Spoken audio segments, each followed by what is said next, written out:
Gentlemen, welcome to season 3 of Feeding the Soul podcast. Very excited about this season. We're going in a little bit different twist this year. And who better to kick off something new and exciting in a new season than my guest today. So before I get into introducing our guest, which if you're the 3 or 4 people in the country who've never seen her, we'll get to that in a second. The theme for this season is called The Giving Chain. So in the past, we've had guests on who talk about something that's near and dear to their heart. They may have a charity or an organization that they want to support. This season, we're going to focus on one very special organization, and every guest is going to pledge some sort of donation or time giving or something to that organization. So the thing about being a chain is Chef Maneet Chauhan is going to kick us off with the first link in the chain. And at the end of this interview, she's going to nominate or tag in the next person to be interviewed. And this is just going to keep going and going. And we're going to really build awareness and support for the organization. And we'll get to that organization in just a minute. But first, let's get to introducing our guest. Like I said, if you watch Food Network at all for all of 5 minutes at any point during the day, you've probably seen Chef Maneet Chauhan. Welcome, Chef Maneet. Thanks for coming in. Thank you. Thank you. Always exciting to have a conversation with you. So I mentioned when we were talking ahead of time, we're going to save everyone the time of doing the biography.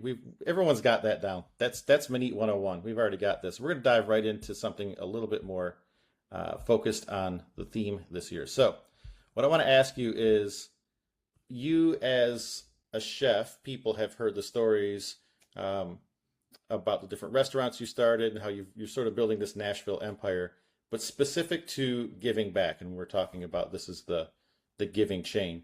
What started you in this process? Like, what really focused you early in your career where you identified yourself as someone who wants to give back? I don't think that it was a moment. I think it's happened so organically. I think a lot of what I do comes from a place of gratitude, that I am so grateful that I have the opportunities to do that.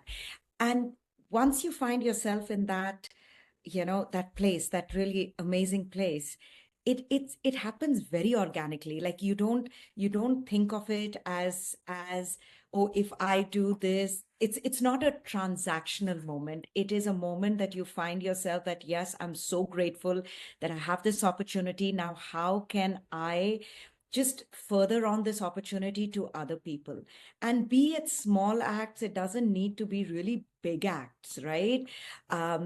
Just the smallest acts. And I think it is the way you live, right? If you see somebody in need and you can do something and you don't stop and do something, then shame on you, right? Like that's basically what it is. And it doesn't need to be something which is like yesterday I saw 3 ladies who were just trying to take a photograph, and I was just getting out of a parking lot. I'm like, hey, give me your camera. Let me take a photograph, right?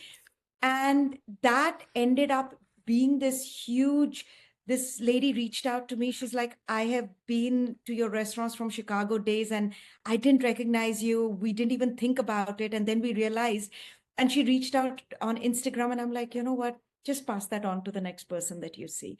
It's a powerful thing, just making somebody feel good about themselves and be it. And we in our industry, we get asked all the time. Any organization, people, we are the first line that people are like, hey, can you donate something? Hey, can you cook for this? Hey, can you do this? And if I have the time, the answer is always yes. I mean, they are huge things that are coming up, which I'm kind of, I mean, right now there's a huge dinner which is happening, Autism Speaks in New York, which I'm chairing, and ask, and the answer is yes. And if I physically can't do it, I'll send some books. I will send some gift certificates. We in this industry, we realize the importance of food and the importance of nourishment and the importance of connectivity. It's beyond the dollar amount. So there's a story you told, and I'm going to ask you just to kind of share a short version of it. But before we get to that, when you said you grabbed someone's phone and you just say, hey, let me take a picture, I had a flashback because that's the first time we actually had a conversation. You did the exact same thing to me. You grabbed my, give me that phone. And you did a quick video for my mom, which she still talks about like, what, 3 years later. But I think recently you shared a story of, I know, right for you, Ma.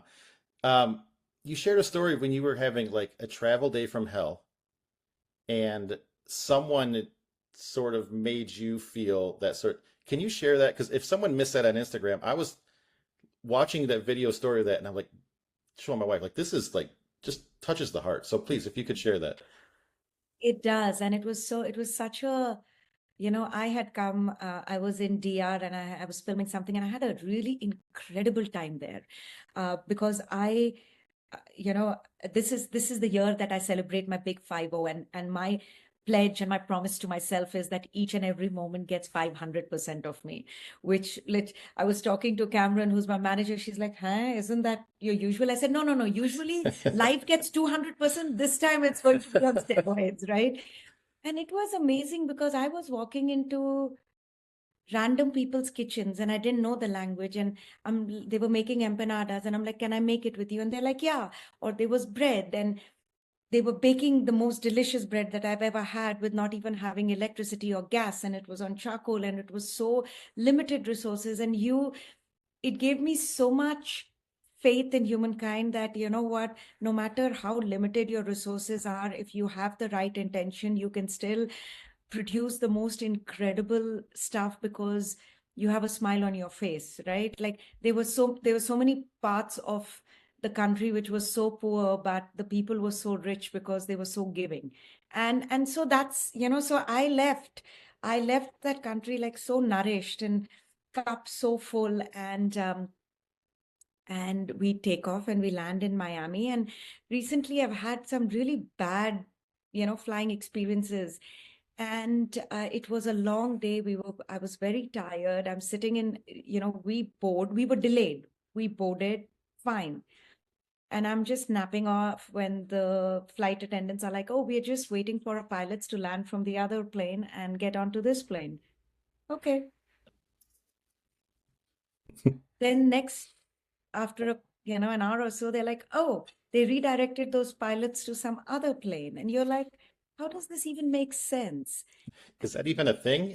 I know. And it was like, and then somebody comes, like a flight attendant comes on and she's like, there is another plane which has been delayed and it's on the other, like, and if you know Miami, it's like I was in Yeah. D43, I had to go to D6 and it's huge. And the Sky train at times works, at times doesn't work, shows up, doesn't show up. And this was like around at 11 o'clock in the night. And we were supposed to already be in Nashville. And I'm like, ugh, whatever. So anyway, long story short, I get out of the plane and I'm on the phone. I call up the executive platinum desk and they're like, we can't do anything. It's only the people at the gate who can do anything. So I keep the phone down and I call up again. Same thing. And I finally running, and they had 80 empty seats on that.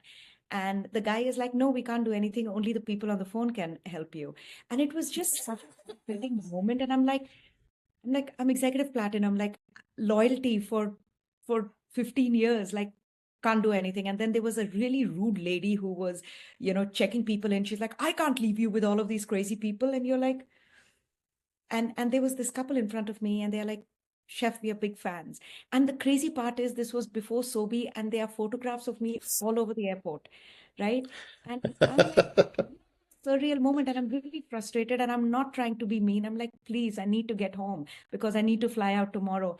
And this guy was really, and this guy, they're like, he's on the phone. He's like, oh yeah, my wife and I got seats.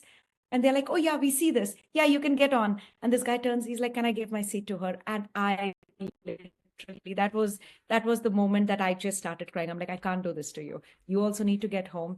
And there was something about the guy in front who's like, he's like, sir, you get on, we'll get her a seat. And it took breaking down in front of somebody to feel powerful enough to help. And it was just frustrating and grateful. And it was just a huge moment that, people need to just step up and be a little bit more human. And people just aren't. Yeah, when I heard you tell that story, it was like this. list of one thing after another going wrong, and it had to be just like the most frustrating day. And in the midst of all that, there was still that one little glimmer of kindness that, to me, that took the whole story. Like it almost made you forget all this other stuff. That guy stepped up.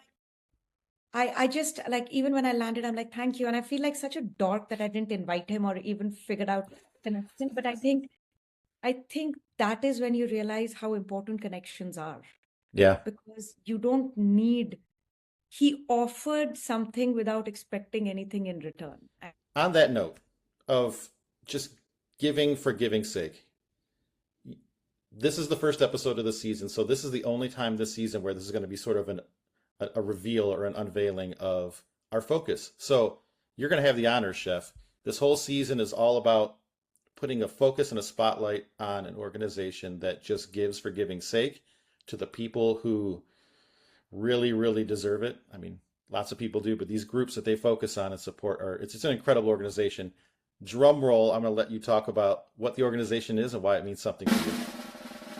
So, of course, it's going to be Guy's Foundation, right? And it is such an incredible foundation, which is so close. Like, I've had the opportunity to cook, to raise funds. And what I love about the organization is that, Brian Daly and Guy, they give people the opportunity to give, right? I mean, even if people who have the intention of giving at times, they don't know, what to give, where to give, and they give people the opportunity to give. And that is incredible. Like us also, chefs, to give us the platform to cook for someone who's close to us, right? Like the fact that that they raised all of this money for Shirley Chung, right? Like when she was going, Hmm. she's one of our own. This can happen to any one of us. And the fact that they were thoughtful enough to make this huge impact, I think is very, very powerful. But not only is it something like, not only do they help people who are one of our own, but it is, veterans and first responders, and their fires, and they show up, right?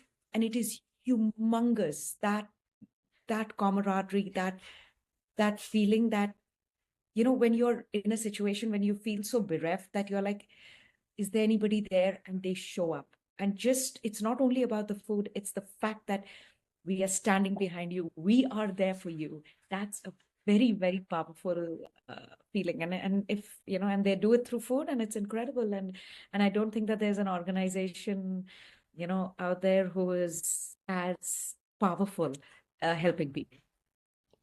I couldn't agree more, and I'm so glad this is the organization when you and I were talking that was chosen. So when you talk about them giving, this is not an organization that just raises money and writes checks and stuff. When I say boots on the ground, like they have, what are they, 43-foot mobile kitchens or something that they just roll up to. I mean, here in California, when there were fires up in Napa and Sonoma County, they rolled up and just Yeah. started, pun intended, Guy Fieri, like roll out, roll up, and serve thousands of meals a day to the firefighters. Like that's putting your money where your mouth is. I mean, it's like they are literally running into fire. So you know what?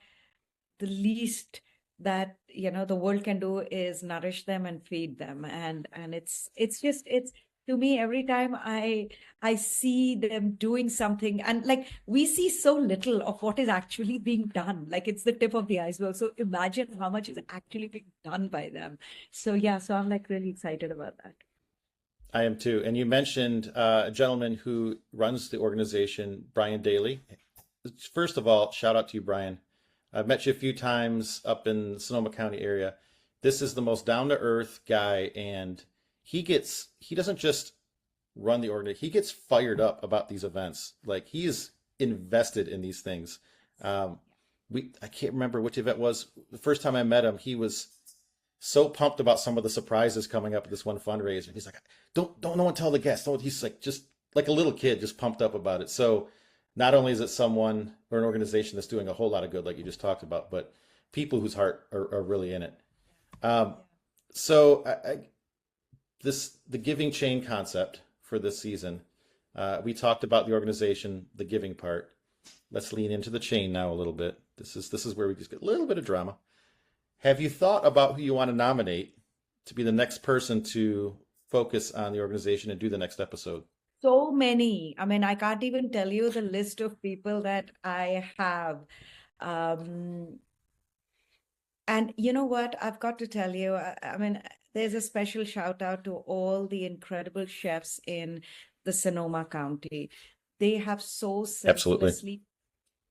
selflessly been working towards, you know, all the organizations. And this is one of my favorite parts about getting there is the incredible chefs over there. We have we have Krista, we have Dusky, we have Dominica, we've got like Tracy. Like every time I go there, it is incredible how willing they are to give. And I think that makes it so, so, so incredible. So, I mean, I wish that I could like name all of them, but you know who I'm going to name? I'm going to go ahead and name, and there is a reason behind this. I'm going to be naming Tracy. Okay. And the Oh, reason okay. I'm naming her is, I mean, of course, like I love all, my friend chefs, but we are going to do an incredible dinner for Healdsburg. Did you see how I just slid that in? Oh, But we I was going to ask earlier, later on, but you beat me to it. Yeah. I know, but we do this incredible lunch. She's a chef at Kendall Jackson. Incredible, lovely, lovely, lovely, and such a talented chef. And one of my favorite parts of Healdsburg Food and Wine is not only like everybody that I meet, and Steve has done such an incredible job just getting everybody together. But this is a special event for me because we are cooking in a beautiful garden. You know, you have all of these wonderful produce, which is the gift of the earth.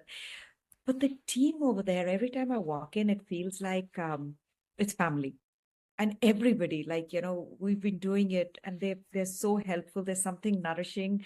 So yeah, I think like I get so much cooking over there. They always give so much. So yeah, I think Tracy is the next person who I'm going to call on. And yeah, You that's hear it. that, Chef Tracy? You're up. The pressure's on now. And all seriousness, this is not the first time you've done a meal at Kendall Jackson No. for Healdsburg, is it?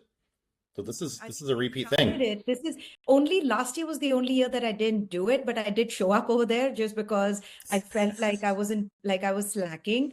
But yeah, from the first Healdsburg Food and Wine, I've been doing it every year. And this year I'm like, hey guys, if you want me to come back, I need to do this lunch because it's special to me. You put the pressure on Steve, like I'm not coming back unless I'm at Kendall Jackson. Is that what that was? Okay. Well, you already know we're going to be at two of those chairs. All I have to ask him is how high. Like jump, how high? That's it. It's It such a is it special is an experience. incredibly fun. Yeah. It is. It is. It's beautiful. Like the setting is amazing. The people are amazing. The food is incredible. The wines are amazing. Like everything. And yeah, just perfect. You mentioned a couple of things, and I know we're going to go off on a Kendall Jackson tangent here, but the place is incredible. The garden, like you mentioned that you're surrounded by all this incredible produce, but I don't think it's possible to describe how amazing this place is when you walk through it. Yes, it's a winery, it's a beautiful building, but you go out back in that garden and it's like a chef's heaven. It's Have you incredible. spoken to Tucker? Tucker, who is their farmer, the gardener, whatever.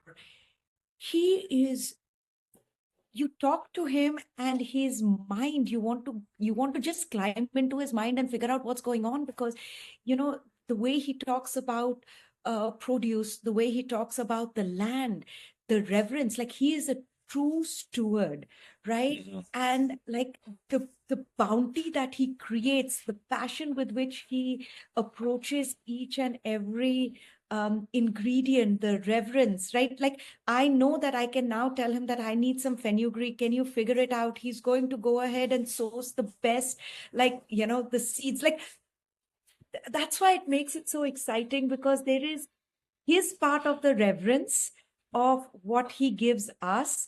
And then when you're gifted that, you've got to nurture it properly. You've got to highlight it to the best of their ability. So yeah, so I mean, it's just magical. Yeah. That place is. And if you couldn't tell by listening to Chef right here, it's when you're sitting in that garden with or without a really good glass of wine, it improves your mood just sitting like surrounded by all this, like was it like 12 different types of mint or like it's incredible. Everywhere you look is a chef's parody, but it's just very peaceful. It makes the soul feel a little better. I feel like I want to go. We start every trip up to Sonoma with a stop at KJ, sit in the garden with some wine, and then we go about our weekend. But it's just a great way to start. Um, so last tangent, because I'm full of tangents. Healdsburg wine and food. Healdsburg wine and food experience. And shame on anyone who calls it a festival, because Steve's like, no, no, it's more than a festival, right? It's a whole weekend experience. Yeah. Very quickly, why is this one? Because I know why it's special for me, but like, why is this sort of one that stands out that you make sure you're there every year? Because you're every year you're there. I I think it's from the place that it's been created.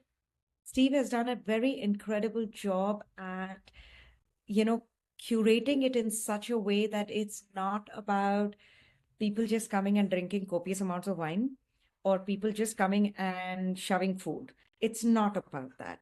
It is, as I was saying, it's about celebrating the space it is in. It's celebrating the area it is in.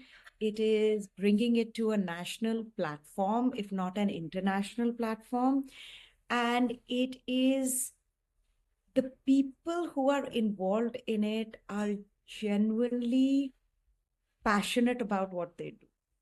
Does that make sense? I mean, it's like, be it about the food, be it about the space, be it about the vineyards, it's anybody you'll talk to, they will have a story to share with you. There is passion, there's goodness, there is giving, right? Like you feel nourished. I agree. I don't have a tangible word for it, but that's exactly how I feel over there. It's like, yeah. I feel like I've never been to other weekends, events where you every time you go, you meet new people who become good friends, right?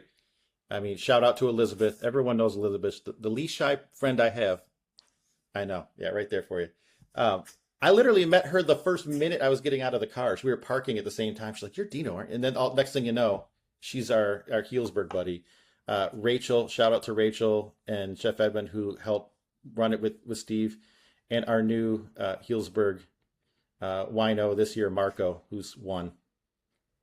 He's adorable. But all these people you meet because you go there, whether they work or they're guests, you end up being friends and talk with them all year round. That's I think unique based on what you were talking about.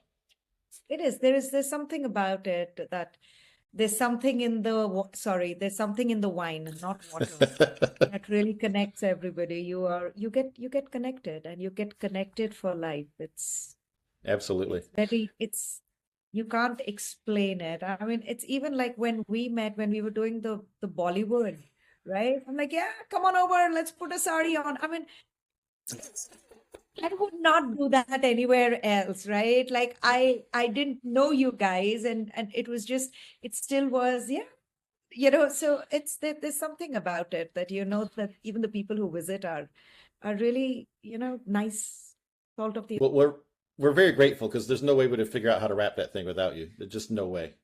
But that's one of those from like a guest participant point of view. That's one of those I call it the did that just really happen moments, right?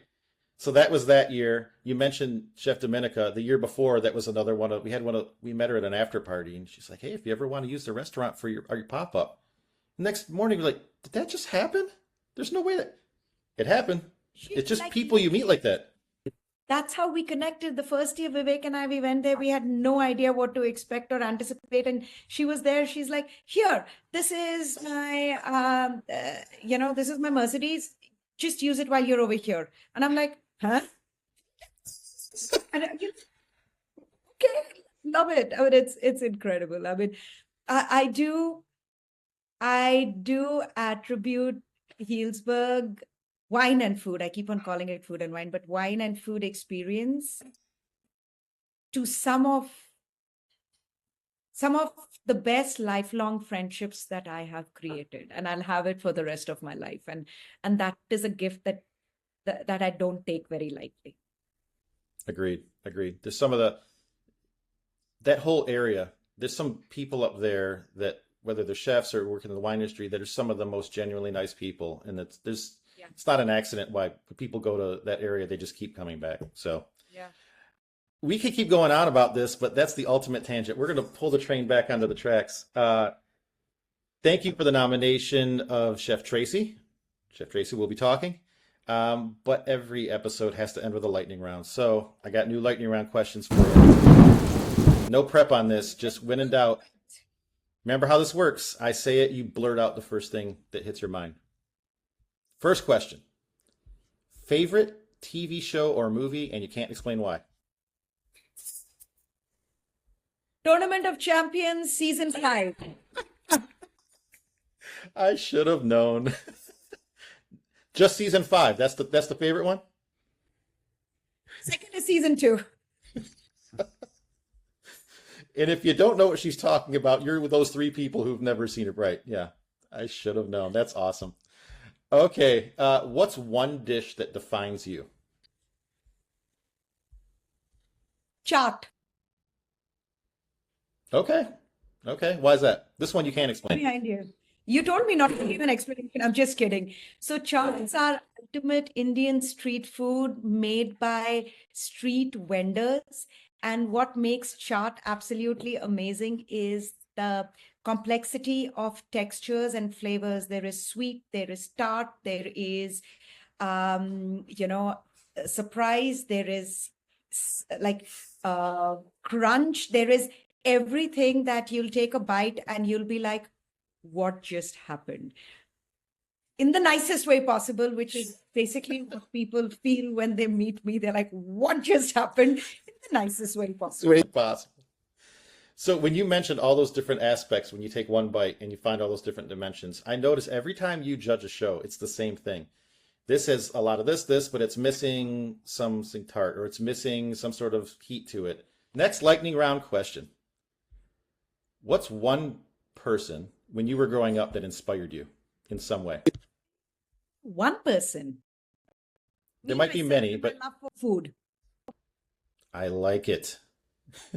Because it's not fair. There were so many people. Each and every person that I've met in my life has inspired me to do something in one way or the other. So it just kind of is, yeah.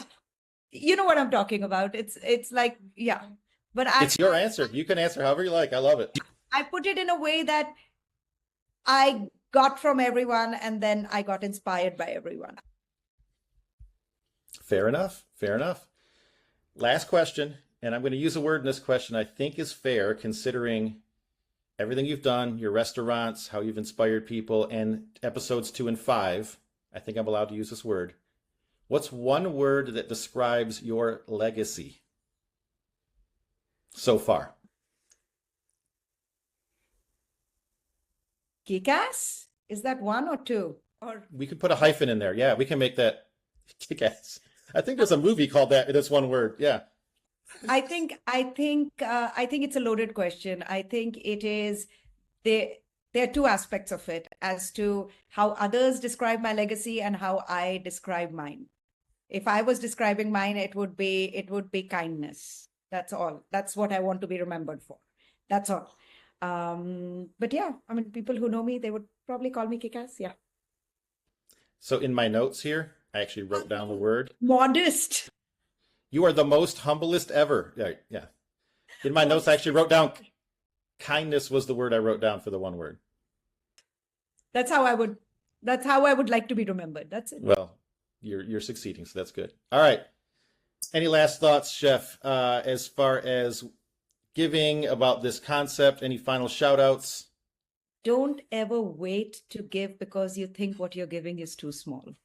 Even if it's a smile, you don't know how the person in front of you needed at that moment.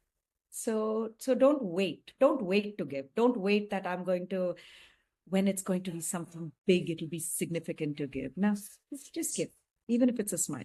That's it. I love it. That fits the theme of the season so well. Ladies and gentlemen, thank you for joining us. Chef Maneet, thank you, and have a great day. Thank you.